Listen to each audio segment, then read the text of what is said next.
Te están observando. Más de 4.000 satélites orbitando la Tierra. Cada día se descubren nuevos y misteriosos fenómenos.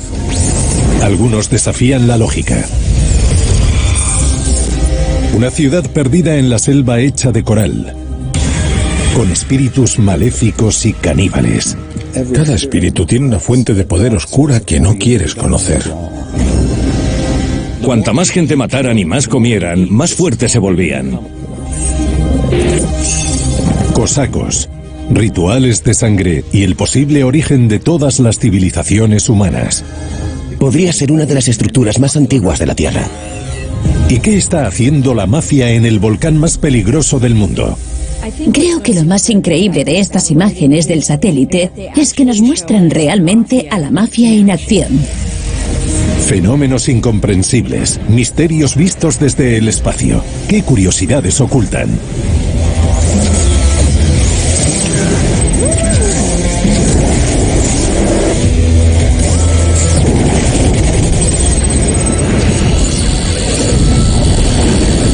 Curiosidades de la Tierra. 7 de marzo de 2017. Un satélite que sobrevolaba Kenia al este de África fotografió una selva frondosa que ocultaba toda una serie de extrañas formas geométricas. Escondida entre los árboles, parece haber una ciudad abandonada. Debe ser muy antigua, no porque los edificios parezcan estar en ruinas, sino por cómo lo abarca o engulle la selva. Quien quiera que viviera allí, se fue hace mucho tiempo. La imagen del satélite muestra los restos de varios edificios grandes. En realidad se trata de una ciudad abandonada. Los lugareños la llaman Gedi. Pero no parece que los libros de historia hagan mención de esta ciudad. Toda esta sofisticación, toda la planificación que se invirtió en crear este lugar, lo vuelven aún más enigmático, porque no aparece en los libros de registro. Es como si la ciudad se hubiera borrado de la historia o no se quisiera mencionar por algún motivo. La arqueóloga Karen Bellinger ha viajado hasta Kenia para intentar resolver el misterio sobre qué es este lugar y por qué se abandonó de repente. El viaje de Bellinger comienza en Mombasa, la ciudad más importante y más cercana a las ruinas. Su investigación no será fácil. Esta parte de África tiene una historia compleja y oscura. Sabemos que esta región fue un auténtico crisol de poblaciones a lo largo de los siglos. Es un lugar que se ha conquistado muchas veces y como resultado contamos con un número elevado de posibles participantes en este misterio. El guía de Bellinger le cuenta que una tribu suajili que vive cerca de la ciudad en ruinas ha recuperado varios objetos del lugar. En la aldea, Bellinger se reúne con Saro y su padre Rondo. Encantada. Espera que sus descubrimientos arrojen algo de luz sobre quién construyó y vivió en Gedi. Se encuentra con algo que la deja asombrada. Esto es asombroso. Estas monedas parecen monedas chinas. ¿Es dinero de China? Es dinero de China. Dinero antiguo de China. ¿En serio? Sí. Bellinger descubre que la gente también encontró gargantillas de plata de Europa, cristal medieval de Egipto y fragmentos de vasijas de la dinastía Ming en el lugar. Los objetos son de muchos lugares dispares, lo cual indica que ha encontrado las ruinas de un antiguo y próspero puesto comercial. Esta población era muy sofisticada. Eso incrementa el misterio. Si eran tan ricos y estaban tan bien conectados a nivel internacional, ¿quiénes eran? Si fueron tan prósperos, ¿por qué nadie lo recuerda? Bellinger cree que los objetos más recientes tienen 400 años de antigüedad, lo cual plantea que la ciudad se abandonó en el siglo XVII. Pero cuando el padre de Saro le cuenta qué más vio entre las ruinas, el misterio de Gedi se incrementa. Mi padre dice que ha visto espíritus allí. Quiere que me mantenga alejado. De allí, de las ruinas. Las historias de las gentes de la tribu son la primera pista de que algo maléfico obligó al pueblo de Gedi a huir de su ciudad. ¿Y dice que actualmente siguen en las ruinas? Sí, siguen ahí. Pueden cazarte. Y pueden matarte.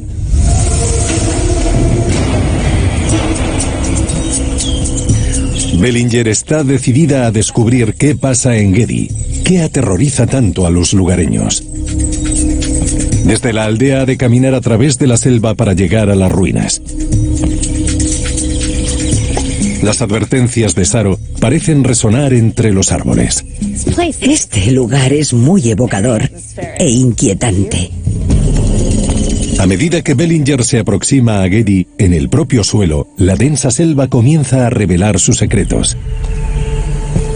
Decenas de edificios derruidos a cielo descubierto. Pero las ruinas se extienden por la selva. Es inmenso. Es mucho más grande de lo que me esperaba encontrar por la imagen del satélite. La trama se complica realmente cuando te das cuenta de lo grande que era la ciudad. Cuando Bellinger inspecciona de cerca los edificios, descubre algo extraño. No había visto nada parecido. La ciudad fantasma en medio de la selva está hecha de coral. En África, la gente normalmente construye los edificios de barro y madera.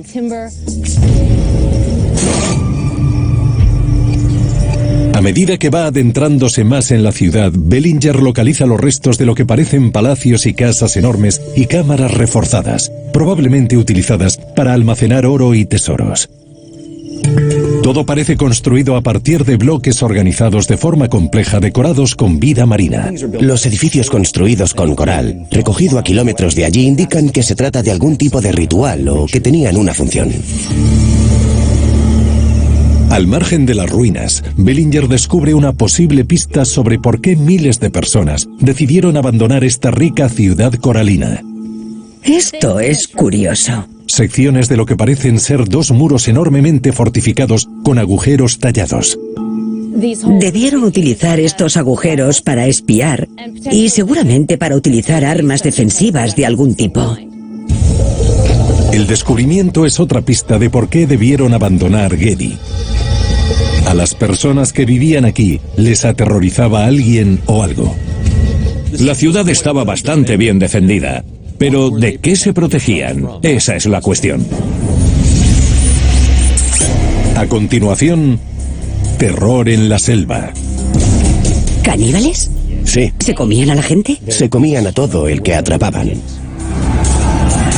Es real, no es una película de terror.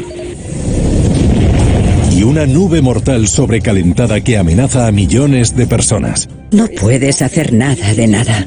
No puedes escapar, ni protegerte. Morirás.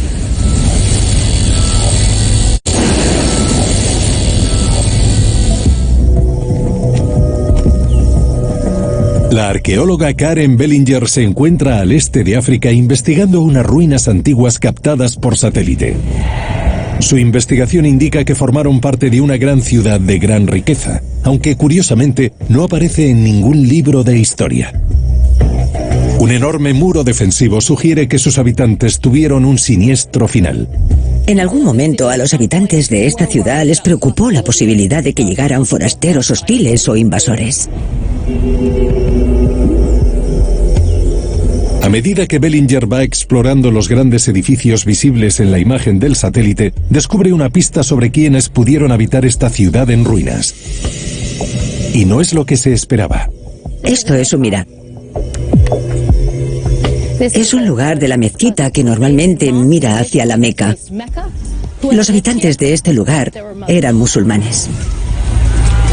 Tras la muerte del profeta Mahoma en el año 632 después de Cristo, Oriente Medio sufrió varias guerras para ver quién lo sucedería como líder del Islam. Los conflictos generaron oleadas de refugiados que emigraron hacia el sur, a través de África Oriental, y llegaron a Kenia. El Islam se extendió desde Arabia y descendió hacia la costa este de África después del siglo VIII tras la muerte de Cristo.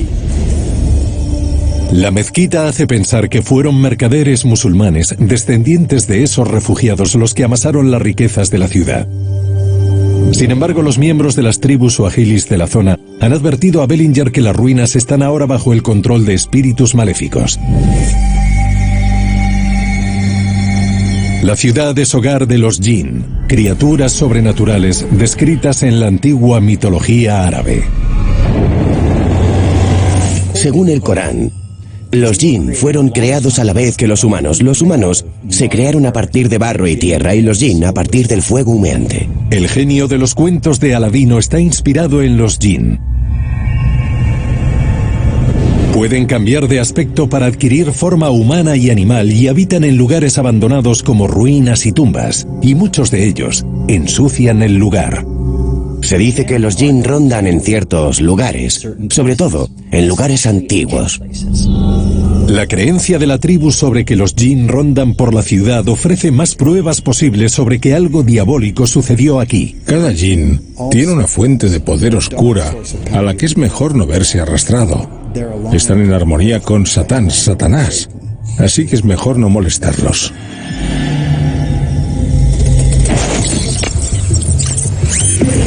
Provista de la información obtenida, Bellinger organiza una reunión con el historiador Rafael Combo en Mombasa.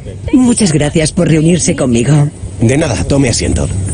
Espera que arroje algo de luz sobre quién o qué pudo obligar a los habitantes musulmanes de Gedi a abandonar su ciudad en el siglo XVII. Combo cuenta a Bellinger que cuando abandonaron Gedi estaba bajo el control del Imperio portugués. El primer imperio mundial de la historia, que se extendía desde Sudamérica hasta África, India y el sudeste asiático. Los portugueses utilizaban la región para amasar fortunas a través del comercio del oro, el marfil y los esclavos. Combo le indica que a finales del siglo XVII varias tribus guerreras intentaron derrocar a sus gobernantes coloniales y conseguir el control de esas riquezas. Vale, entonces habían tanto grupos locales como extranjeros que forcejeaban por este centro de comercio tan lucrativo. Bellinger descubre que una tribu especialmente temible, muy hostil con los musulmanes, estaba activa en la zona de Gedi cuando fue abandonada. Había una tribu llamada Zimba, la tribu Zimba, y no les gustaba nada la gente que era de naturaleza islámica. Entiendo. Eran como guerreros, una especie de cultura que practicaba el canibalismo. ¿Caníbales? Sí. ¿Se comían a la gente? Se comían a la gente. Combo cuenta a Bellinger que los Simba eran originarios de la cuenca del río Zambezi. A finales del siglo XVI, los grupos guerreros vagaron por el norte, atravesaron Tanzania y después subieron por la costa hasta Kenia, asesinando a todos los que encontraban a su paso. Se comían todo lo que encontraban por el camino, animales y personas. No tenían cementerios. ¿Por qué? Porque se lo comían todo lo que moría. Los feroces Simba se comían a sus enemigos porque creían que les robaban su fuerza vital. Cuanta más gente mataran y más comieran, más fuertes se volvían, y el guerrero se hacía más poderoso. Todavía circulan rumores por el mundo sobre personas que se comen a otras para absorber su energía. Después de masacrar a un enemigo, los guerreros caníbales se comían su cerebro para absorber los conocimientos de su víctima y el corazón para obtener la energía y el coraje. En nuestro mundo moderno, seguro y cómodo, no podemos entender el terror que se siente por saber que alguien como los guerreros Simba pueden venir a matarnos y a comernos, comerse a nuestros hijos. Es lo que sucedió. Es real, no es una película de terror. Esto me resulta muy interesante, Rafael, porque me pregunto si los Zimba tuvieron algo que ver con la caída de esta ciudad. Sigue sin haber pruebas que puedan concretar que los Simba llegaran en algún momento hasta Gedi. Algunos arqueólogos especulan que una plaga o una sequía catastrófica pudieron obligar a sus habitantes a huir, pero son solo teorías. Fuera lo que fuese lo que sucediera aquí, se trató de algo poderoso y tan abrumador que todos los registros de la ciudad y sus habitantes se han barrido de la historia. Después de todo lo que sabemos de este lugar, es un auténtico misterio cómo ha podido desaparecer del mapa.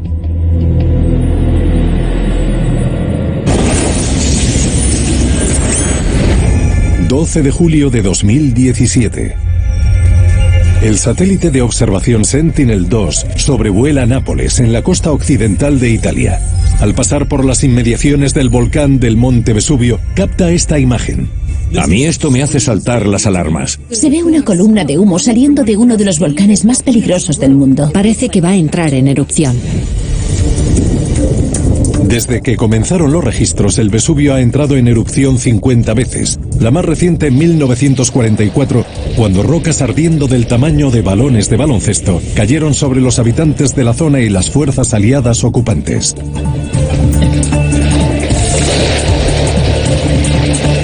Hace mucho tiempo que no se produce otra erupción. El Vesubio puede entrar en erupción con una fuerza que los vulcanólogos denominamos IEV5. 5 es mucho, es una barbaridad. Cuando el volcán entra en erupción se desata un verdadero infierno. El volcán es tan peligroso que el gobierno italiano está pagando a los ciudadanos y a las familias para que se trasladen de los flancos volcánicos. Es la bomba de relojería de Europa. El escenario catastrófico captado en la imagen del satélite muestra la primera fase a la que los vulcanólogos llaman flujo piroclástico, en la que nubes de gas a 980 grados y rocas ardiendo van barriendo los flancos volcánicos a 480 kilómetros por hora. Es aterrador. No puedes hacer nada, no puedes escapar, ni protegerte. Si te atrapa un flujo piroclástico, mueres.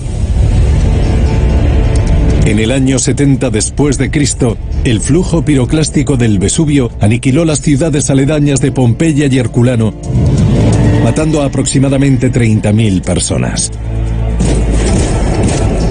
Los vulcanólogos se temen que una erupción en el siglo XXI haga que Pompeya en comparación parezca un juego de niños.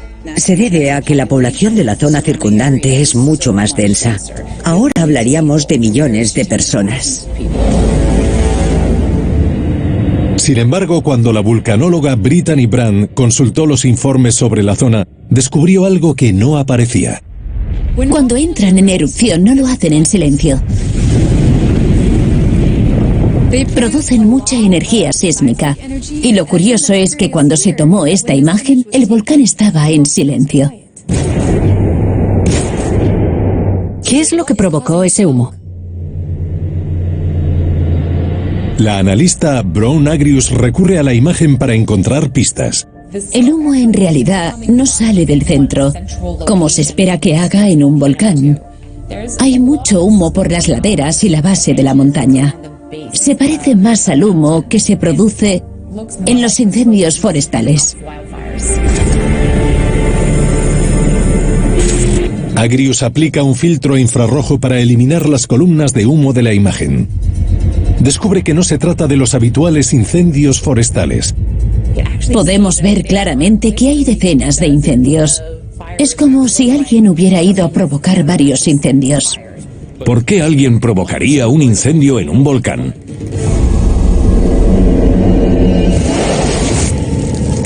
Cuando los investigadores de incendios llegaron al lugar, descubrieron una posible pista muy extraña sobre el origen de las llamas. Encontraron gatos muertos junto a los fuegos. ¿Qué sentido tiene? ¿Por qué había gatos supuestamente quemados vivos justo al lado de estos incendios? Mike Baker, exagente de la CIA, es experto en actividades criminales coordinadas. Sospecha que los cadáveres de los gatos quemados representan el intento espantoso de los pirómanos de cubrir sus huellas. Lo que hacen es empapar un trapo y lo atan a la cola del gato, le prenden fuego y arde siguiendo un patrón aleatorio para que el investigador de incendios que llegue después no vea el típico patrón que observa cuando investiga en una zona tras un incendio.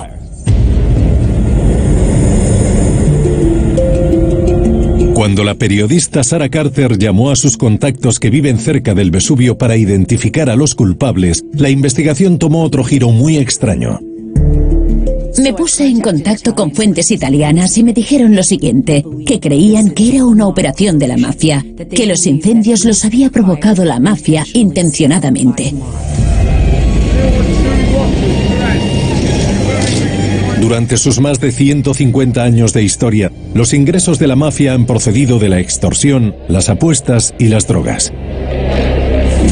Hoy en día se ha diversificado y gana dinero de actividades tales como la venta de armas al ISIS a cambio de objetos saqueados en Oriente Medio. Los contactos de Carter le han contado que los incendios están vinculados a otra de estas nuevas corrientes de ingresos: la gestión de residuos. Si perteneces a la mafia, ¿qué mejor negocio que disponer de los residuos, no? Puedes deshacerte de las pruebas, deshacerte de los cadáveres, de prácticamente todo lo que necesites. La mayoría de las empresas italianas de gestión de residuos son legales, pero algunas las dirige Cosa Nostra. En 2008, después de un juicio de 10 años, 16 miembros de la familia Casalesi, liderada por un hombre apodado el Rey del Cemento, fueron condenados por gestionar contenedores ilegales en Nápoles. Estos contenedores ilegales permitían a la mafia ahorrarse millones del coste normal de eliminación.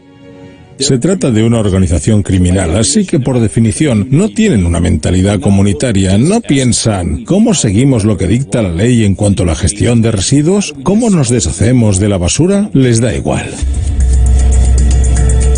Los investigadores creen que la mafia provocó los incendios del Vesubio para despejar el terreno y arrojar ilegalmente miles de toneladas de basura. Esa práctica a la mafia le sirve para generar 9.000 millones de dólares al año en gestión de residuos. Es una corriente de ingresos legal y una oportunidad para ganar dinero mediante los sobornos, las contrataciones ilegales, extorsión. Así que la gestión de residuos es un gran negocio para la mafia en Italia.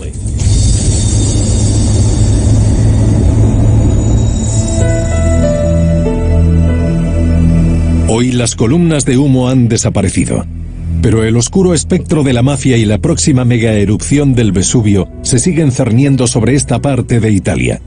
Creo que lo más increíble de estas imágenes del satélite es que podemos ver realmente a la mafia en acción.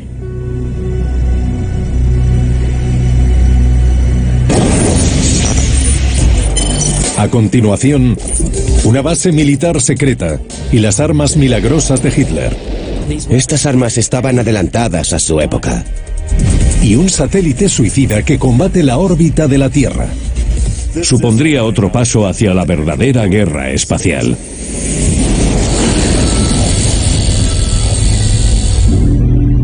...10 de septiembre de 2013... Cuando un satélite sobrevolaba la ensenada próxima a Murmansk, al norte de Rusia, fotografió esta estructura en un territorio aislado. Es muy raro, una imagen con un aspecto extraño. Una forma circular perfecta en medio de la naturaleza. Evidentemente está hecha por el hombre, pero su finalidad es un misterio. La estructura está rodeada por un foso de agua. Tiene una textura que parece vieja, así que debe llevar ahí bastante tiempo. Se encuentra a 24 kilómetros de la frontera noruega. A algunos historiadores le recuerda a las fortalezas construidas por los vikingos. Está lo bastante cerca de los vikingos, así que tiene sentido. Existe herencia vikinga rusa y los vikingos, en el pasado, construían edificios circulares de arquitectura militar. En el siglo IX después de Cristo, grupos de guerreros vikingos merodearon por el norte de Rusia. Condujeron sus barcos por los ríos rusos. Se encontraban por toda la zona nordeste de Rusia. La propia palabra rus significa vikingo. Muchos de estos guerreros eran esclavos y capturaban hasta 3.000 personas en cada incursión. La misteriosa estructura muestra un gran parecido con un fuerte vikingo circular llamado Trelleborg, que significa literalmente fortaleza construida por esclavos. Pero los análisis revelan una diferencia importante entre estos fuertes y la construcción de la imagen del satélite. A pesar de que el diseño de los asentamientos vikingos era redondo, el tamaño de la huella circular que dejarían sería enorme. Esta solo tiene unos metros de diámetro. No creo que se trate de un asentamiento vikingo. El misterio se intensifica cuando los investigadores descubren más estructuras circulares en las proximidades, algunas inundadas o escondidas en el agua. Es tremendamente extraño. No hay solo una, sino un par de ellas en la misma zona que muestran los mismos tipos de formaciones. Círculos perfectos en lagunas. La uniformidad de las estructuras sugiere que se construyeron en el siglo XX. El examen de un edificio cercano a una de las estructuras permitió a los investigadores precisar la fecha de su construcción. Parece estar en un estado tan deteriorado y tan cubierto de maleza que todo apunta a que este emplazamiento pertenece posiblemente al periodo de la Segunda Guerra Mundial. El historiador Guy Walters cree que si se trata de vestigios de la Segunda Guerra Mundial, no deben ser rusos. Al ver estructuras como estas que proceden de la Segunda Guerra Mundial, inmediatamente sospechas que se trata de una construcción soviética. Sin embargo, una de las cosas de las cuales la gente se olvida es de que Stalin dio permiso a Hitler para construir instalaciones en suelo ruso. En agosto de 1939, un mes antes de que estallara la Segunda Guerra Mundial, Stalin y Hitler firmaron un tratado de no agresión, el pacto Ribbentrop-Molotov, y acordaron dividirse Polonia entre ellos. El tratado permitió a las tropas nazis establecer una fortaleza militar en la zona donde se tomó la imagen del satélite. Una de las cosas más sorprendentes que hizo Hitler fue firmar el Tratado de No Agresión con la Unión Soviética. Hitler siempre dijo que el comunismo era el máximo enemigo, y sin embargo, firmó un tratado con los soviéticos. Walters señala que las estructuras de la imagen están cerca de una base naval nazi construida después de la firma de ese pacto. Sabemos que esta zona es en la que Stalin permitió a Hitler instalar una base de apoyo para submarinos llamada Base Nord, Base Norte, antes de que la Unión Soviética y la Alemania nazi entraran en guerra. Te hace pensar que tal vez esas estructuras estén relacionadas con la Base Norte. Sin embargo, un análisis más preciso del lugar donde se encuentran las estructuras misteriosas pone en duda la teoría de la Base Norte. Están situadas a una distancia considerable de la orilla del mar, así que no se puede asociar directamente con los barcos que llegaban hasta la costa. No parece una base naval. Debe ser otra cosa. El 22 de junio de 1941, Alemania lanzó la Operación Barbarroja, una invasión relámpago a Rusia. El asalto de Hitler al final fracasó, pero esta zona de Rusia siguió bajo el dominio nazi hasta que finalizó la guerra. Que estas estructuras se encuentren dentro de ese territorio ocupado te hace pensar que es posible que los alemanes las construyeran. Durante las últimas etapas de la guerra, los nazis diseñaron y probaron una generación nueva de armamento militar radical, con la esperanza de que cambiara el rumbo de la guerra contra los aliados. Los nazis construyeron aviones circulares que parecían platillos volantes. Si quieres desarrollar una aeronave nueva de alto secreto, has de hacerlo en zonas remotas, y esta pudo ser una de esas zonas. Las aeronaves revolucionarias fueron a las que los nazis llamaron Wunderwaffe, armas milagrosas. Los nazis tenían una ambición increíble por crear aeronaves mucho más superiores y mucho más extrañas de lo que nadie pudiera diseñar. Aunque algunas Wunderwaffe no pasaron de la fase de prototipo, otras resultaron ser un gran éxito. El Focke-Wulf 61 es considerado como el primer helicóptero controlable.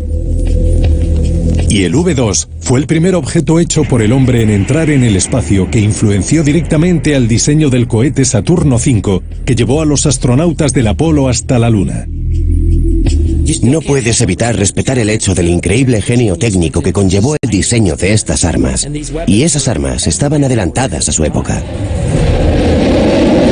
En 1940 los alemanes comenzaron la construcción del SAC AS-6, una aeronave con forma de disco de 5 metros de diámetro. Siguió habiendo rumores sobre que los nazis continuaron clandestinamente diseñando y construyendo una aeronave circular de 42 metros de ancho que despegara en vertical, el OVNI nazi a propulsión. La tecnología aeronáutica haría despegar y aterrizar a la nave circular en el mismo lugar. Al observar la imagen, veo el ejemplo perfecto de una plataforma de lanzamiento. Los nazis construyeron decenas de prototipos Wunderwaffe e instalaciones de lanzamiento, pero un análisis minucioso sugiere que no se trata de uno de ellos. No hay restos de ninguna instalación de generación de energía. No se puede tener una plataforma de lanzamiento sin la infraestructura de apoyo correspondiente. Los investigadores descubrieron una pista del origen de las estructuras en imágenes aéreas del territorio ocupado por los nazis al norte de la costa francesa. A mí me parecen las mismas estructuras que veo en la costa de Normandía, que son bases armamentísticas. El examen a mayor escala de las estructuras hace pensar que transportaron enormes cañones de artillería giratorios a 360 grados, capaces de disparar proyectiles cargados con más de 150 kilos de explosivos a un objetivo situado a 27 kilómetros de distancia. Podía penetrar en el blindaje de un buque de guerra e introducir una carga explosiva de una fuerza y una energía tales que podían hundir ese buque. La cuestión sigue siendo si las instalaciones nazis cercanas protegían estos cañones enormes. Los registros revelan que después de acabar la Segunda Guerra Mundial, el ejército soviético limitó el acceso al emplazamiento durante varias décadas. Independientemente de su finalidad, esta base remota y cubierta de maleza es un recuerdo inquietante del terrible poder de la máquina de guerra alemana. La guerra no solo deja cicatrices en la humanidad y las personas, también deja cicatrices en el planeta. Solo con ver imágenes como esta te das cuenta de que los vestigios de la guerra siempre estarán con nosotros. A continuación, rituales de sangre paganos en tierra de cosacos. Estos relieves que vemos pudieron ser como anfiteatros de sacrificios. Y una estación espacial que desaparece de la órbita de la Tierra. Si va a estrellarse contra la Tierra sería como el Titanic justo antes de chocar contra el iceberg.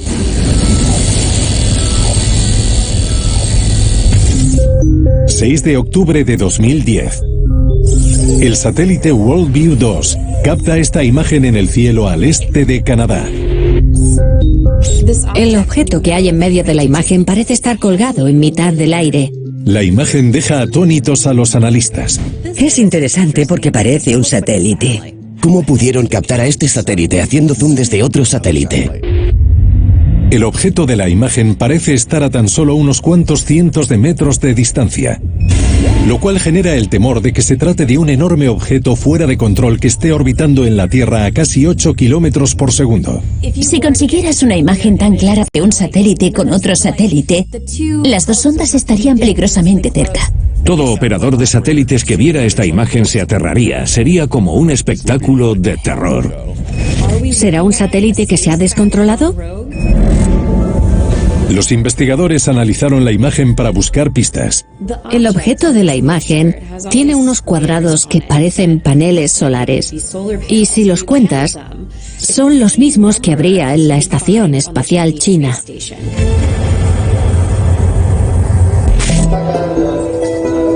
El 29 de septiembre de 2011, los chinos lanzaron en misión de 2 años el Tiangong-1, el primer prototipo de estación espacial del país.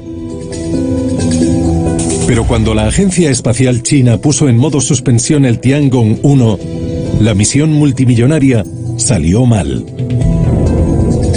En diciembre de 2015, China reconoció que había perdido la comunicación con la estación espacial. Lo que significa que no podían controlarlo y podía salirse de la órbita.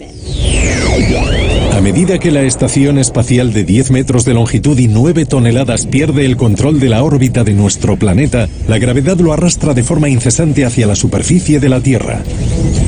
Si se trata de una foto del Tiangong-1 que va a estrellarse contra la Tierra, sería el Titanic justo antes de chocar contra el iceberg.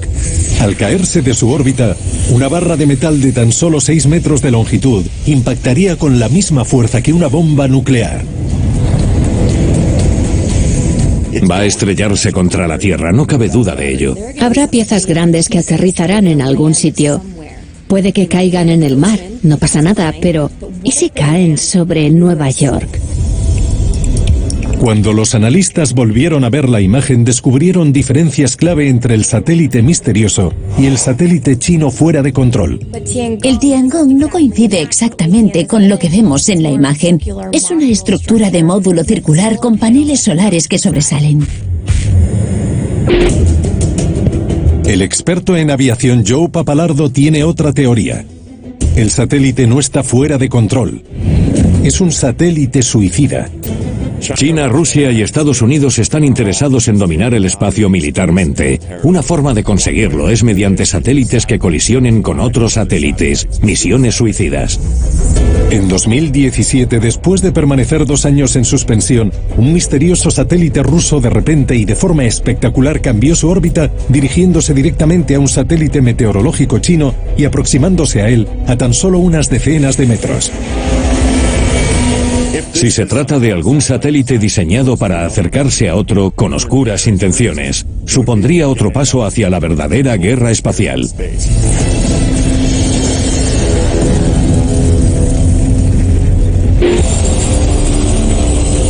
Durante la Guerra Fría, los soviéticos desarrollaron clandestinamente satélites capaces de cazar y destruir naves espaciales enemigas. La imagen aviva el temor de que se haya reactivado el programa. Pero cuando la analista Amanda Marchetti examina la imagen con mayor detalle, se da cuenta de que algo no encaja. Si se tratara de un satélite, los paneles solares tendrían que verse más brillantes. Pero no, se ven muy oscuros. Cuando Marchetti aumenta la imagen, descubre una pista de lo que puede ser el misterioso objeto. Puedo ver claramente un barco pequeño que navega justo al lado del elemento principal que vemos. Eso me lleva a pensar que este elemento que parece tan extraño, en realidad está en el agua. La pieza suicida del equipo espacial es, al parecer, una ilusión óptica. Una piscifactoría con forma de satélite vista desde el espacio. ¿Cuáles son las probabilidades de que diseñen una piscifactoría con el mismo aspecto que un satélite? Aunque el resultado es bastante inofensivo, la imagen resulta un recordatorio inquietante de la guerra que pronto se lidiará en el espacio. Plantea muchas preguntas sobre el armamento espacial y el futuro de este entorno en el que todos participamos.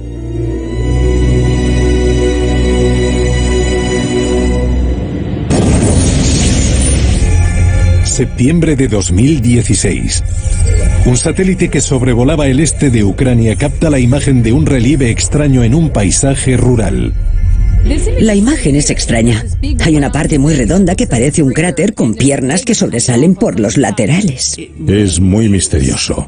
La pregunta es, ¿quién lo construyó y por qué? El arqueólogo Mark Altawil lleva casi 2 décadas estudiando imágenes de satélite. Debe ser antiguo. Los montículos parecen erosionados. Parece que lleven ahí mucho tiempo. Altawil se pregunta si la estructura podría estar relacionada con los grupos que dominaron este territorio durante siglos. Los cosacos.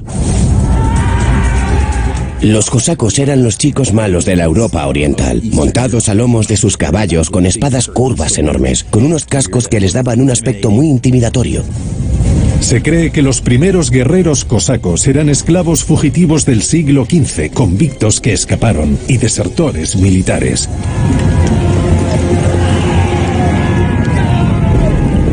El arma más temible de estos guerreros a caballo era el shaska, un sable curvado aterrador que derramó sangre en las batallas hasta la Segunda Guerra Mundial. Los que los vieron en acción los comparan con los imponentes espartanos, aunque más borrachos. Los cosacos eran totalmente aterradores, eran despiadados, no temían a la muerte. Sabemos que los cosacos construyeron este tipo de fortalezas redondas para protegerse, normalmente al lado de los ríos, y este se encuentra junto a un río. Otros no están seguros de que la estructura de la imagen sirviera para fines militares. Cuando vemos la imagen de cerca, podemos apreciar que no hay ninguna zanja en el exterior. por lo que no sirve como defensa militar. Es más probable que se trate de algún monumento ritual prehistórico. El análisis de la orientación de los montículos respalda la teoría de que tenía una función ceremonial. Al observar la alineación vemos que está orientado hacia los solsticios y eso es muy significativo. Eso plantea que de algún modo el relieve tiene cierta relación con los rituales. Las culturas paganas antiguas de Ucrania a menudo veneraban a sus dioses con sacrificios animales y humanos. Los historiadores se preguntan quiénes pudieron llevar a cabo esos rituales en este lugar. Gracias a las fuentes literarias antiguas surge una pista, ya que en ellas se menciona un grupo de paganos que habitaron en esta zona hace 3500 años, los védicos.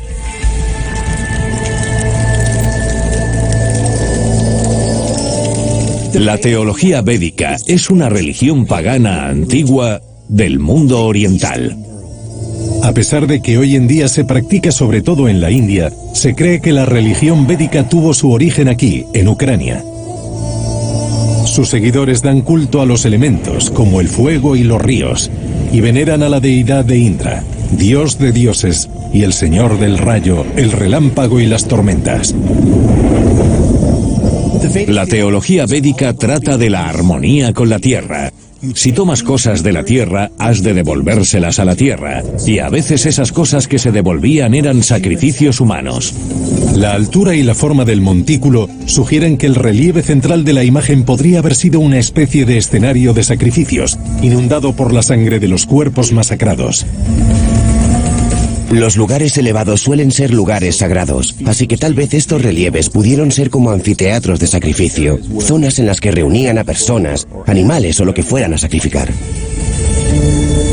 Según su localización en el centro de Ucrania, algunos especulan que la estructura de la imagen del satélite podría ser un vestigio de una civilización aún más antigua. Tal vez la primera de la historia. Podría ser la estructura más antigua de la Tierra. Fuentes antiguas hacen referencia a un reino legendario conocido como Arata, una tierra de una riqueza fabulosa, remota y difícil de alcanzar. Arata es una especie de patria misteriosa. Ningún historiador ha logrado identificar dónde estaba Arata, pero hay gente que afirma que podría encontrarse en esta parte de Ucrania.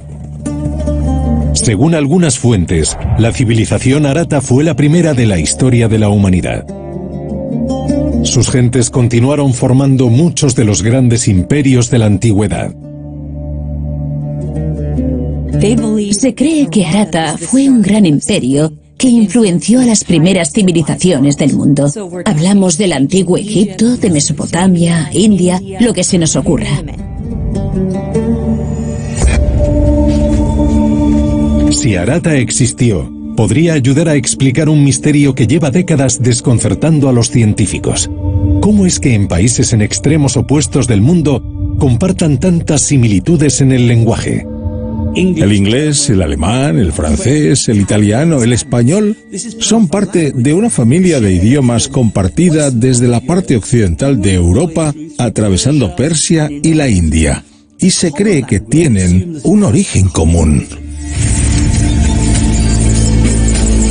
Una nueva investigación sugiere que hasta 400 idiomas del mundo podrían tener sus raíces en una única civilización antigua situada aquí, en el este de Ucrania. Cuando investiguemos esto, reescribiremos los libros de historia. Tal vez descubramos que un pueblo totalmente nuevo surgió de este territorio. El misterio que esconde la estructura con forma de cangrejo captada por el satélite podría llevarnos al origen de todas las civilizaciones humanas de la Tierra.